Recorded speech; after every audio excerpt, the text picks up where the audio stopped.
Start by removing any tape or wax that you may have used to seal the ding.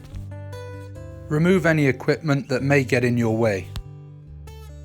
By placing your mouth over the ding and sucking, you'll be able to detect if there's any water still left in the board. If the damage was caused in water, I'd highly recommend you let your board dry for at least a week before starting any ding repairs. Using the cloth, ensure the dinged area is clean and clear of any dust or wax. You may need to use a small sharp item such as a pin to declutter the hole. Again, ensure the dinged area is clean. Use a light grit sandpaper to smooth the edges. This will also give an abrasive surface for the resin to stick to. Once you are happy with the ding and the prep that you've put into it, apply some resin. Place a piece of cling film or a plastic that may come with your ding repair kit over the hole and allow it to dry.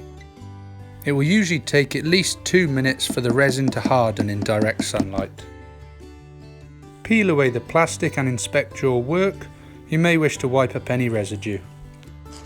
Grab the light grit sandpaper and begin smoothing down your ding repair. Finish off by wiping down the area you have repaired.